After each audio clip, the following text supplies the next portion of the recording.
Good evening. Thanks for joining us. You're watching the evening edition of News on 2. I'm Jessica Lee.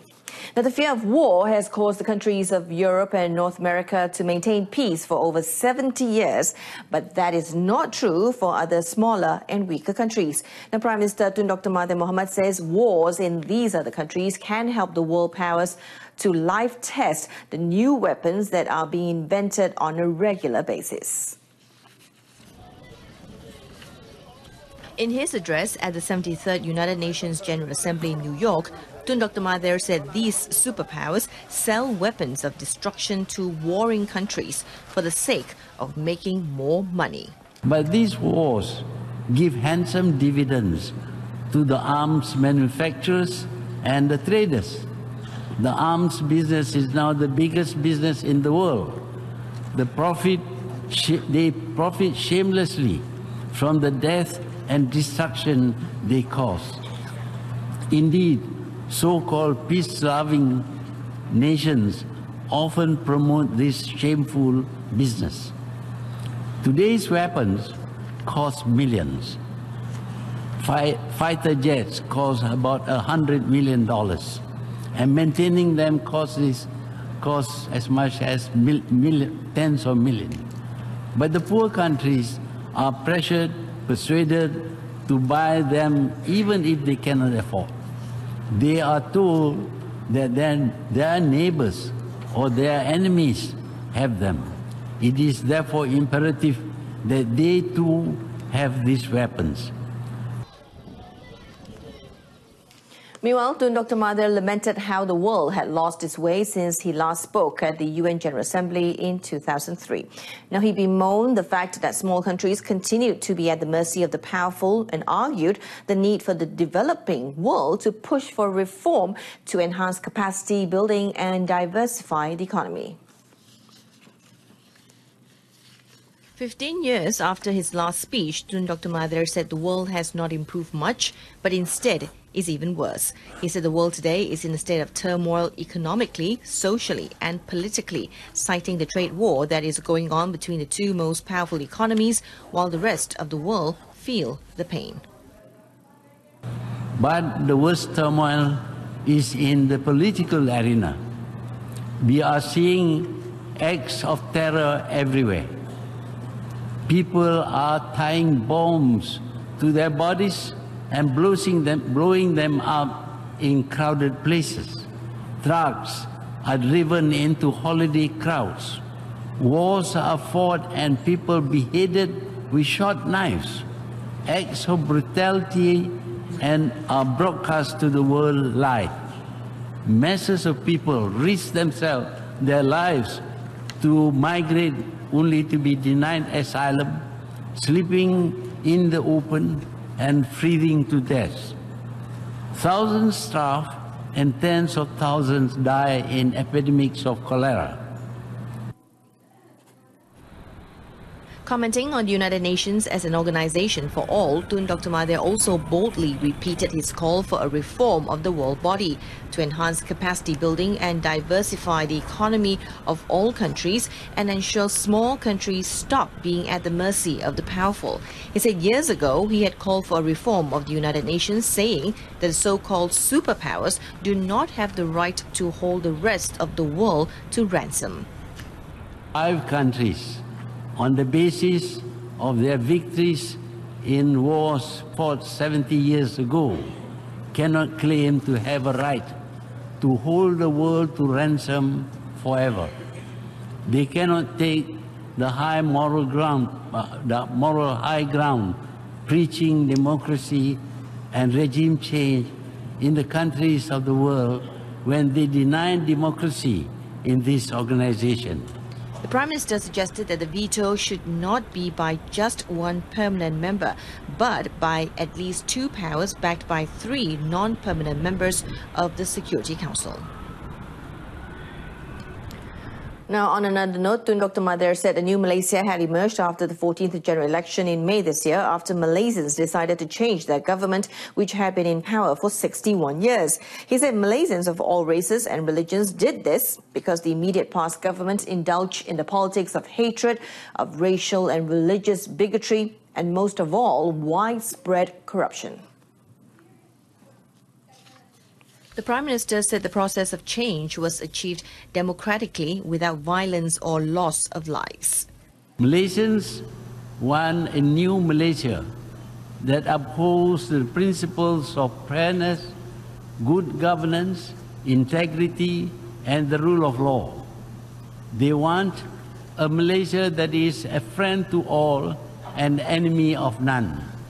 A Malaysia that remains neutral and non-aligned. A Malaysia that detests and abhors wars and violence. They also want a Malaysia that will speak its mind on what is right and wrong without fear or favor. The new government of Malaysia has pledged to ratify all remaining core UN instruments related to the protection of human rights.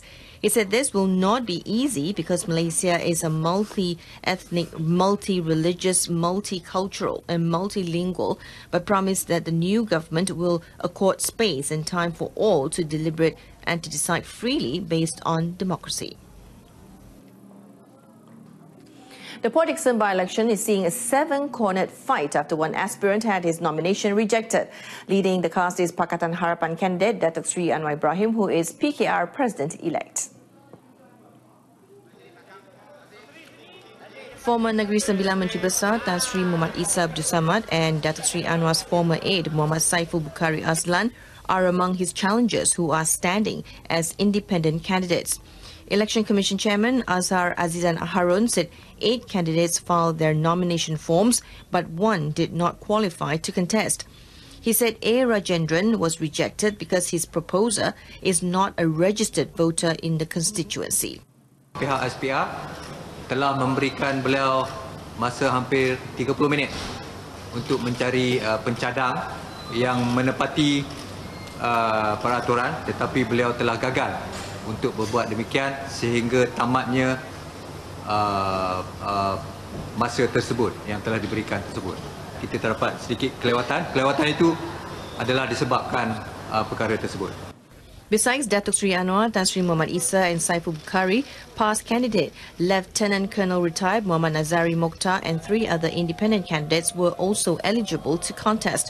The 3 other independent candidates are Lau Sik Yan, social media personality Stevie Chan Ki Leong and Kan Chi Yen. The nomination process for the Port Dickson by-election went smoothly without any provocation or chaos. Port Dickson District Deputy Police Chief Superintendent Muhammad Faizal Muhammad Noor said no arrests were made in connection to the by-election. When met by reporters in Port Dickson today, Superintendent Muhammad Faizal said they will continue to monitor the situation until polling day on 13th of October. He added that 954 policemen will be mobilized at 32 voting centres comprising 171 voting channels. Dari aspek keselamatan, kita bersiap sedia dengan 100% kekuatan kita yang ada bagi menjamin keselamatan semua pengundi yang akan keluar mengundi. Superintendent Muhammad Faizal has requested competing candidates to immediately apply for a campaign permit at the Port Dickson District Police Headquarters.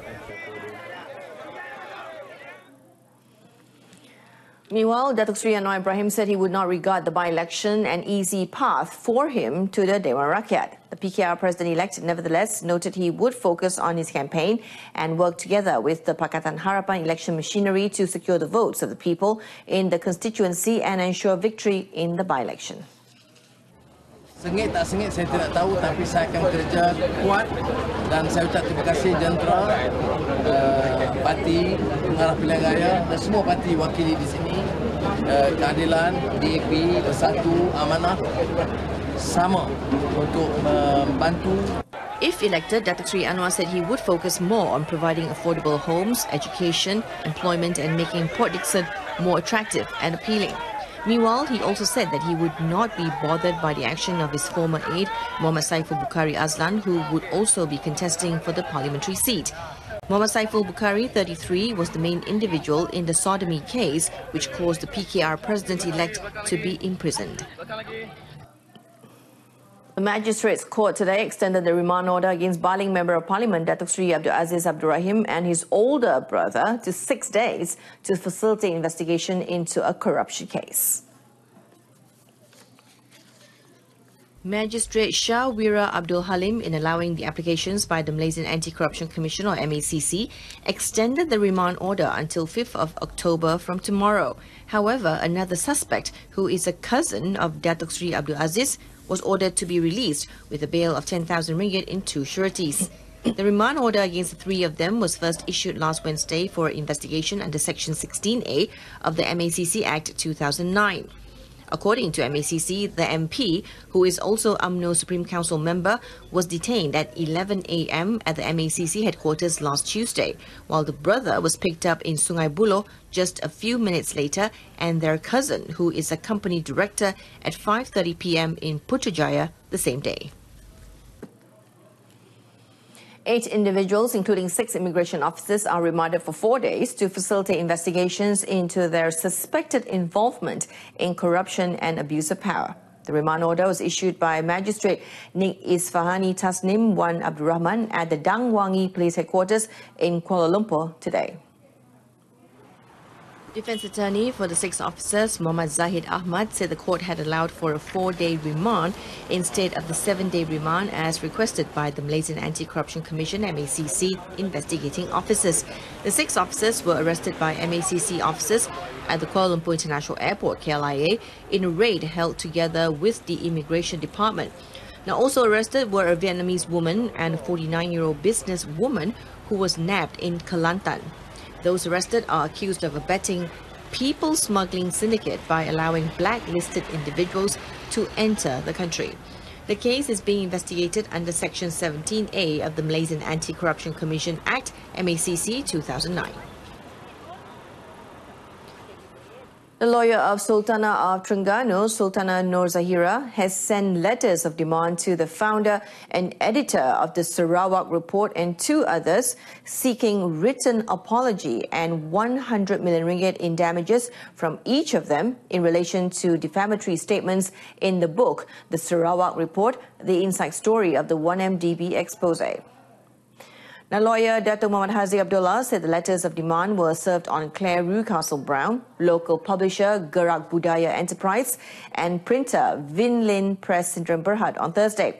All the 3 parties have been given 8 days from 27th of September to fulfill the demand or face 100 million ringgit suit.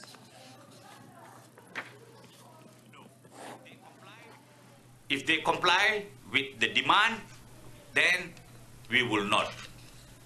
We only want vindication for Her Royal Highness, the Sultanate of Terengganu.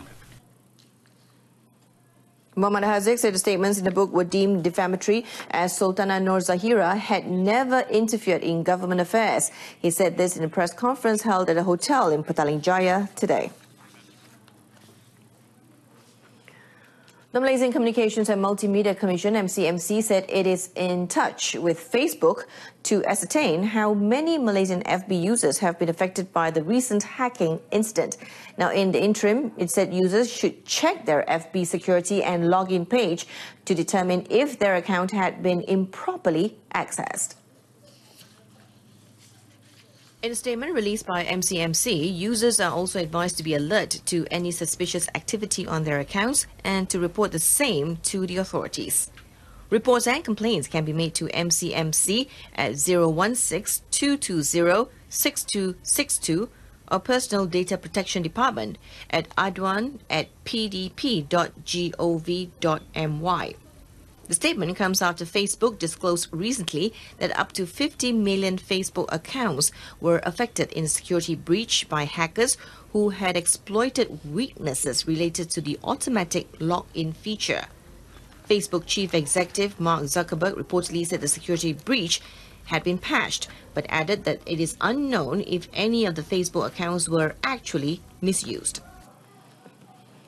An exhibition gallery at the Army Museum in Port Dickson, Negeri Sembilan was partly razed early this morning. State Fire and Rescue Department Assistant Director of Operations Ahmad Mukhlis Mukhtar said 50% of the gallery was destroyed, involving the ground floor in the incident at 8:25 a.m.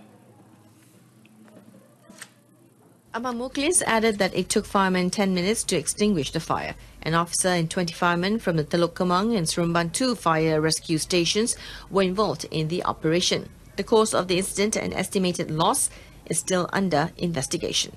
No victims were reported to be at the gallery during the time of the incident, as it was not open to the public yet at that time.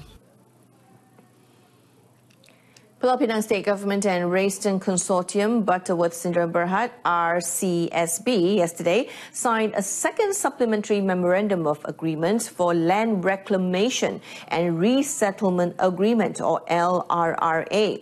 Now, the agreement entitles RCSB to undertake reclamation works and resettlement of residents involved with the construction of the Butterworth Outer Ring Road, or BORR.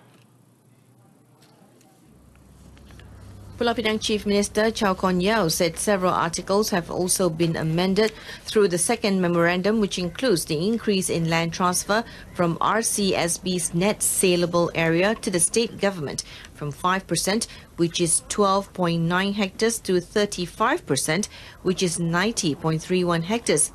Now, this number allows the state government to obtain a surplus of 77.41 hectares of land compared to the previous government.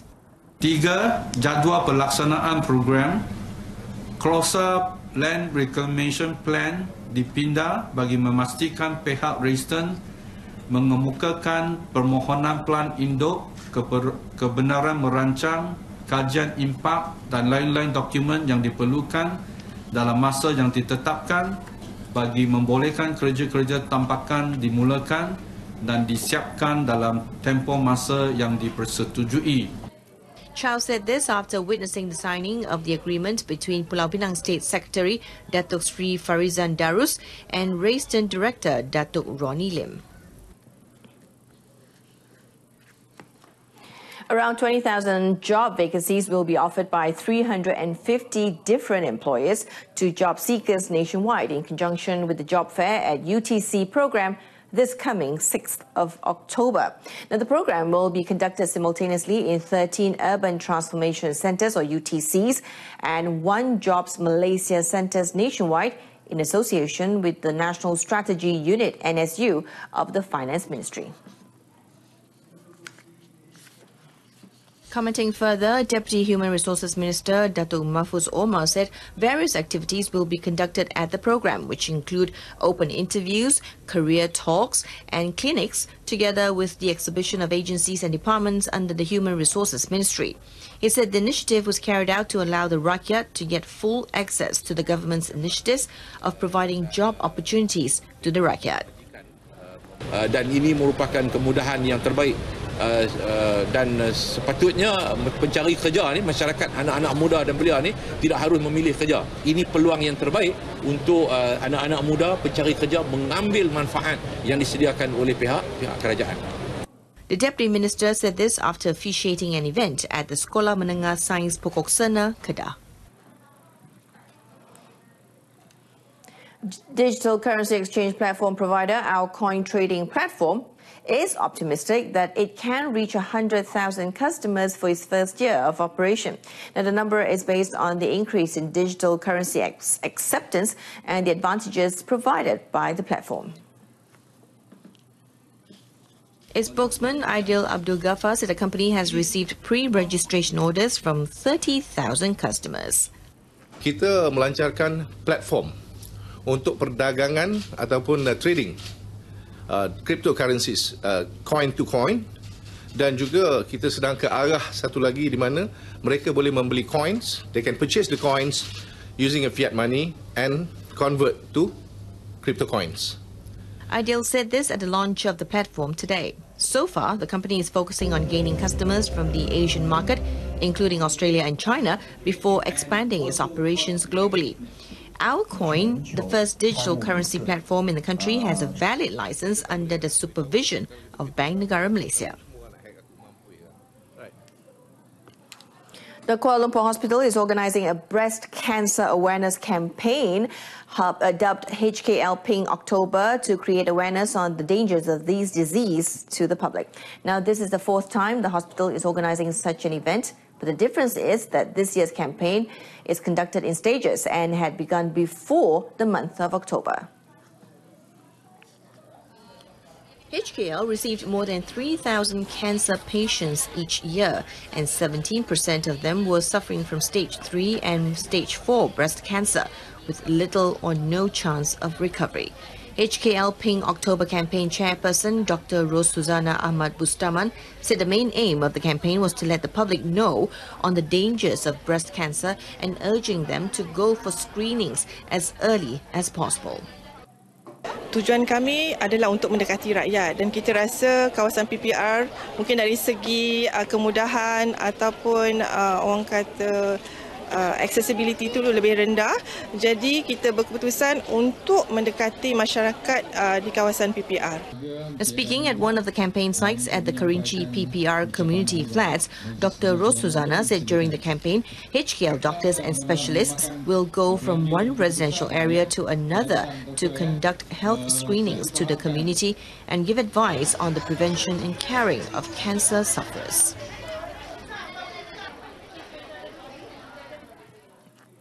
Now, Terengganu FC had to dig deep to overcome a stubborn Felda United 4-3 in the Malaysia Cup quarter-final at Sultan Ismail Nasiruddin Shah Stadium yesterday. The home fans were given a big scare when Felda raced to a 2-0 lead and later 3-2 before Terengganu finally came alive to claim an aggregate 6-4 win in the tie. They now await the winners of the JDT Pahang tie. With Terengganu having won the first leg 2-1, Felda were aware that they needed to cancel the away goals that Irfan Bakhti's side had on them. Now, just 13 minutes into the match, Felda were halfway there when Thiago Aquino nodded in from a corner kick. The crucial goal came 3 minutes after the half-time break through Ahmad Shamim Yahya, who tapped home for Felda to lead 2-0. In the 57th minute, Lee Tak came up with an accurate shot from the edge of the box that left Muhammad Farizal Harun stranded. Terengganu reclaimed their advantage in the tie through Adib Aizuddin Abdulatif in the 69th minute. But there was to be drama late on when Herberto Fortunato's incredible overhead kick gave Felda the lead via away goals at an aggregate of 4-4. Abdul Malik Arif then slammed the ball past Farizal in the 81st minute to give his team the aggregate lead at 5-4. Cheche Kipre confirmed Terenganu's place in the next stage of the competition when he ran through to score to make it 4-3 on the night and 6-4 on aggregate to effectively kill any remaining hope by Felda.